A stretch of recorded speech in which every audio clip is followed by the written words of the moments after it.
Is drawing a challenge for you? What if I show you a method that not only helps make drawing easier, but gives you a formula for accuracy of size and placement too? Today, we are going to cover this method of drawing used by artists the world over. This will revolutionize the way you look at your subject. It is called the mapping method. Let's take a look at a complex still life, for example. How in the world would you go about drawing this? When glancing around, it's easy to be overstimulated and bombarded with a multitude of objects and the many details. Okay, so what is this mapping method of drawing, and how can it help you tackle even a portion of the still life? Simply put, the mapping method is a way of focusing on what's really important first, primarily the larger shapes and their relationships with each other, before moving on to the medium and smaller details. Think of a map for a second. If you focus on a small area, it might be very difficult to orient yourself around and get your bearings. First, you have to zoom out, so to speak, and locate the larger structures. In this case, that would be continents, then countries, states, counties, townships, and finally your neighborhood. Only then can you have confidence and know your place in the world. When you draw from life, you should follow a similar pattern. Ignore your subjects for a second and zoom out. See the big shapes. What are they, and where are they located? How big or small are they in relationship to each other?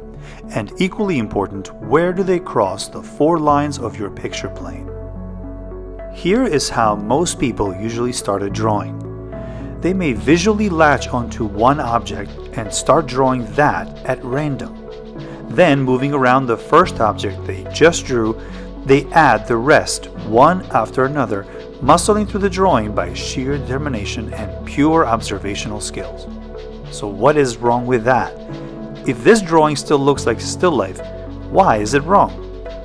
Here are two reasons why this is not a good drawing habit to practice. First, it misses the big picture. The person is more focused on drawing objects again, instead of thinking about the composition as a whole.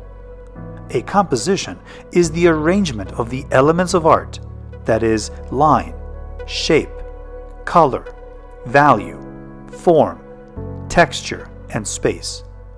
In the former way of drawing, the person is thinking about individual objects instead of shape and value relationships. The second reason will become apparent a little bit later in the video. So let's now turn back to the mapping method of drawing and continue developing our composition. Okay, so on our first pass, we isolated the biggest shapes and got an exact placement for them. These would be the continents on the map. Now we turn our attention to the medium-sized masses. Do you see them?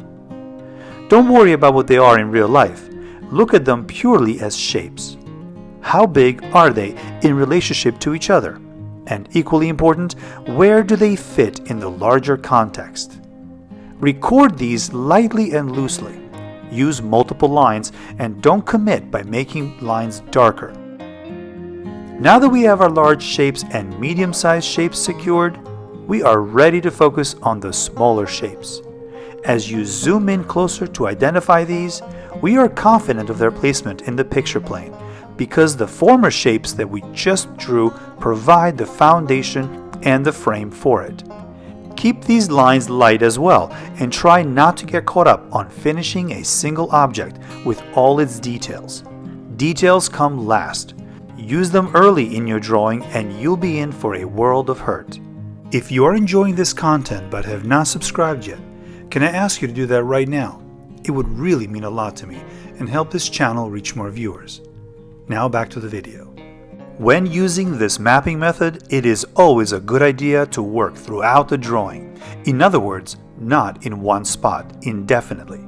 How often as a teacher I have seen students begin their drawings and focusing all their attention on the foreground, the subject, or the focal point of the drawing only to neglect the four edges. It took me years to understand that the four edges are vitally important and the most overlooked areas. As you use the mapping method, also utilize the following technique.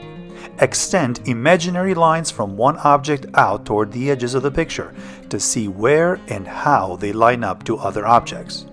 This is a great tip for accuracy, capturing the size and placement of things.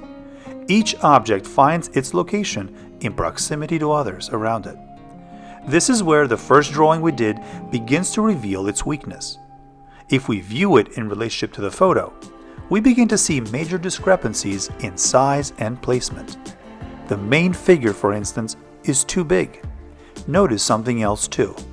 Extend lines from the following objects and you'll see that they do not line up on the figure where they should be. These minor imperfections accumulate and become clearly evident when you realize that I ran out of space, so not all the objects in the photo are present. Now let's compare that to our second drawing, the one that we did with a mapping method. Immediately, we can see that the size comparison and placement is far better than drawing one. Not only do we capture every object that we see in the photo, but their relative size, location, and comparison to each other are also more accurate. We can double check by extending those earlier lines and seeing how they match. This is the power of the mapping method. I know that we all have different drawing techniques and various coping skills we have picked up over the years. I encourage you to give this mapping method a try.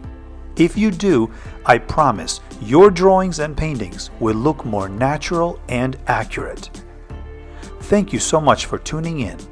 I hope you enjoyed this content. Please check out some of our other videos where I cover drawing, painting, and printmaking techniques. Thank you for watching, and see you again soon.